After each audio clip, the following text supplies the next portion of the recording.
Abimana bane namwe inshuti mwakundwa mwashimye gukurikirana ibiganiro bica hano kumusha yani ya DTV nyuma neza kugira tubashikirize amakuru mu Kirundi, amakuru duhera ku ngingo nkuru ziyagize. Leta y'u Burundi yari ikwiye kuba izi ibitigiri by'abanyeshure bazokwiga mbere yuko umwaka w'amashure utangure kugira ngo bashobore kubategurira intebe n'ibindi bikoresho vya nkenerwa. Muraza kubikurikirana muri ano makuru aho muhinga Francis Rohero umuhinga mu by'ubutunzi aza kuduha idonido.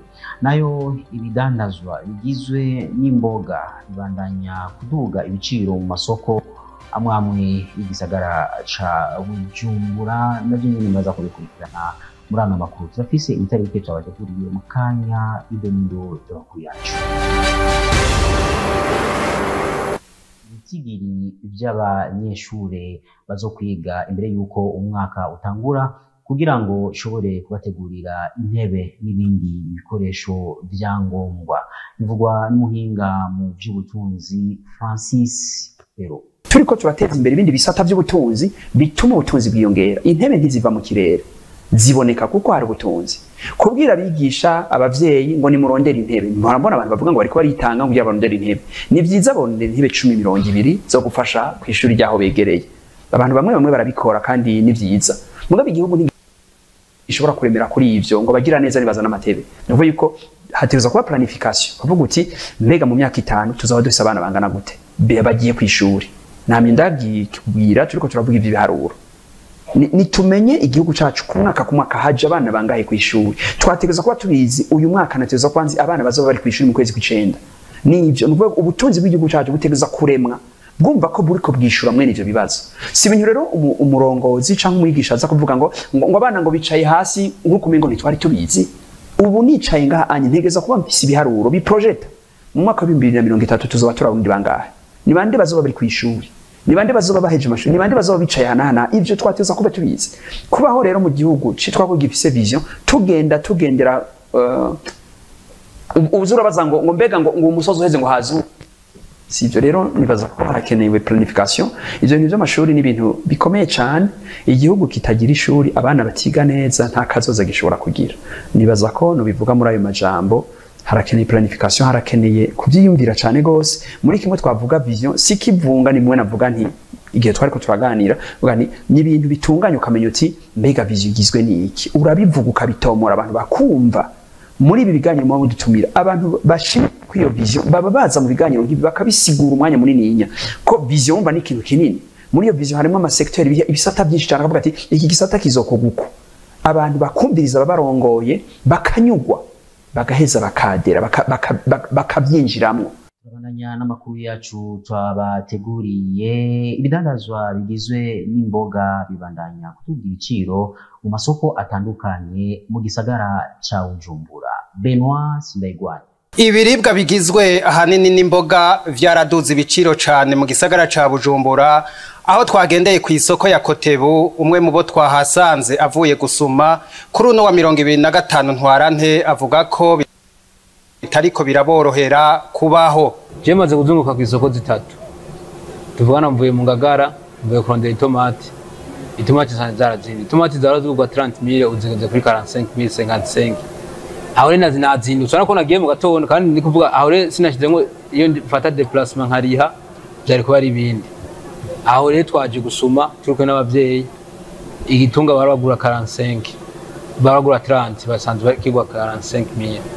Amatoya reka tumanuke ku isoko y'Ikotebu turaye ko ngira twaba dusanga biri hasi kora iyo twavuga ko mu Ngagara yo biri muri carte mwa tuje dusanga aho bibyaronyotse ibintu byarazimvye.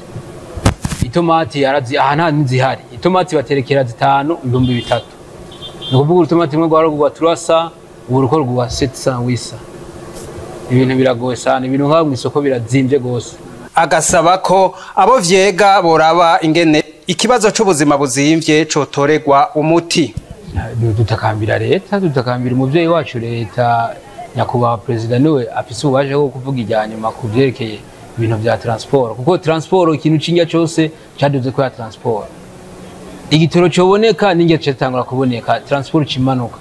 Ibiciro bikaba vyifashe uko mu gihe bamwe bamwe mu badandaza batubwiye ko nabone badatahura igituma babirangura bizimvye kandi bimwe bimwe bisanzwe vyeze. Iduga ry'amazi y'ikiyaga Tanganyika ndetse n'uruzi rwa Rusizi bituma ubwasi butaboneka ndetse n'izimba ry'imiti y'ibitungwa. Ivyo rero bikagora cyane aborozi b'inka kuko n'amata naheza ngo aboneke neza ku masoko. Inkuru ya mugenzi wacu Alain Loris Ndongozi. Igiciro c'amata n'ibihingurwa muri yo kibandanya kuduga ku isoko. Umwe mu borozi ba kijambere yororeye inka mu Kigaramanga zone Rukaramo komine Mutimbuzi intara ya Bujumbura ahasanzwe hava amata atari make asigura ko iduga ry'amazi y'ikiyaga Tanganyika n'uruzi Rusizi bibangamira ubworozi bwabo maze ico giciro c'amata kigaheza kikaduga. Muri kuno kwezi guhera mu kwa gatatu gushika nko mu kwezi kwa gatandatu baterwa n'amazi ya Rusizi, turaterwa n'amazi ya Tanganyika aho basanzwe bakura ubwatsi abahizi. Mu gihe rero ayo mazi aba yatanguye kugwira cyane turagira ikibazo c'ubwatsi. Ubwatsi burazimba ku rwego rwo hejuru kubera yuko aho usanga umuntu ariko aragenda akabura ubwatsi azana kubera hafutswe n'amazi. Muri ico gihe rero usanga uca tugira ingorane zaho tubukura ugasanga ubwatsi uri kubugura amahera menshi arenze. Ku gipimo c'ubwatsi no tugura tukura ku makinga baratekera utuganda dutatu gaje usanga turiko tutugura ibihumbi 10 ibihumbi 7. Kubwiwe kandi ngo nizimba ry'imiti ivura izo nka riratuma ayo mata azimba. Ikindi kibazo dufise turafise ikibazo c'imiti. Imiti sinzi ko ari ibintu by'amadolari yaba yaraduze, imiti yarazimvye ku rugero rwo hejuru gose. Inyuma y'amezi nk'atanu aheze urasanga nk'umutumwe barongeye ko 10,000 canke 15,000. Gacu usanga amata arazimvye kubera natwe inka zirakamwa tukagurisha amata hanyuma tukabona kuzigaburira. Nico kibazo, nivyo bibazo cyane biduhanze. Izo ntambamyi ntizituma haba iduga ry'ibiciro vy'amata n'ibihingurwa muri yo gusa, ariko n'inka ubwazo zirazimba, aho muri iki gihe ushobora gusanga inka imwe igurwa amafaranga imiliyoni zigera kuri 7.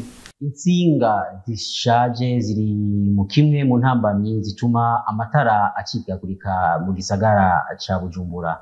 Ivyo vyashikirijwe na Albert Manigomba, umuyobozi mukuru wa Regideso. Bernice Igiraneza. Mu gihe ikibazo c'umuyaga nkuba amazi kibandanya kuba ndanse mu gisagara ca Bujumbura, Albert Manigomba, umuyobozi mukuru w'ishiramwe Regideso, aravuga ingorane zituma umuyaga nkuba ugumucikagurika. Ingomero ziko zirahera, mugabo turafise izindi kindi kibazo c'imihora igaburira abene gihugu amatara. Mu Gifaransa réseau de distribution. Iyo réseau de distribution ngiriye ko ngaha mu gisagara hagati yashaje, imaze imyaka myinshi. Regideso yabayeho mu mwaka w'igihumbi amajana 1932 tukiguke. Niho izi y'amarezo nawe nyene yabaho. Ico gihe igisagara cari gito, amazu yari mato, nukuvuga n'abakoresha umuyaga nkuba bari bake.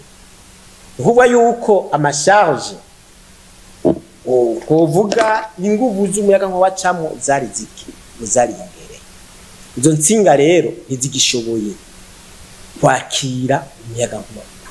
Kubw'ivyo ngo hari umugambi ugiye gushirwa mu ngiro kugira ico kibazo kive mu nzira nkuko bibandanya bishikirizwa n'uwo muyobozi. Dufise umugambi rero tugira dutangure kuko na equipe yateragiyeho yo gukora réhabilitation de réseau de Bujumbura. Urumva naho amataraje igeta zo turaheze no réhabilitation urashobora kuzosanga agaca atamatara gafise ngakwera izo pane. Insinga zacako nyinshi zakoze mu myaka iheze zitari zikwije n'ibisabwa n'amategeko, zitari zikwize d'espace technique, tuzozisubiriza n'insinga nziza. Urumva naho umuyaga nk'ubuzoza ugira ushike mu mpera za kuno kwezi bidahindutse navuze ko ibyo bidasezerana arashobora kurenga ugatonya kubera ibyuma namwe munabizi rero naho uzoza tutaraheza ico gikorwa harashobora gusanga karitsiye izobura amatara kubera pane akanya gato. Nayo ku kibazo c'amazi co ngo naho amazi ya Tanganyika adashobora gukwira bene gihugu bose mu gisagara ca Bujumbura hakoreshejwe amazi ava mu misozi mu makartier amwe ico kibazo kizova mu nzira. Inkuru yacu ya nyuma y'ano makuru twabateguriye ni inkuru ivuga amakuru yo mu makungu rushikirizwa na Blaise Ndikumwe nayo. Mu gihugu ca Senegal ivyavuye mu matora yo kuri wa 2024 ntwarante 2024 ntibiramenyekana. Ivyo biruko mu gihe mu mabarabara yo mu gisagara ca Dakar hibonekeza abantu benshi buzuye akanyamuneza, abo nabo akabara abayoboke ba Bassirou Diomaye na Ousmane Sonko muhanuzi wiwe. Abo bayoboke bobo bashaka kwemeza ko intsinzi yamaze kuboneka kandi ivyavuye mu matora bitaramenyekana. Umugambwe wa Madubaho wamenyesheje abayoboke babo ko baguma batekanye gushika igihe ivyavuye mu matora bizomenyekana. Ivyo biruko mu gihe ivyavuye mu matora vyitezwe kuri uwa gatanu igenekerezo rya 29 ntwarante mw'ijoro. Uwitoje azobona yarenganijwe ahabwa ikiringo c'amasaha 72 kugira ngo yiture ubutungane. Mu gihe atawitoje azoshobora gushikana ibice 50%, amatora azoca asubirwamwo ariko mu gihe kitaramenyekana. Amakuru yo hanze tuyabandanirize mu Burusiya aho abantu bane bakekwa kuba baragize uruhara mu gitero cabereye mu cumba c'igiteramo i Moscow baraye bafunzwe inyuma yo kuburanishwa kuri uyu w'Imana. Ivyo biruko mu gihe Uburusiya buri mu kigandaro c'igitera cabaye kuri uyu wa gatanu igenekerezo rya 22 ntwarante gihitana abantu 137. Ivyo bikaba vyakozwe n'umugwi w'iterabwoba w'abajihadiste mu gihe leta y'Uburusiya yagumye ivuga ko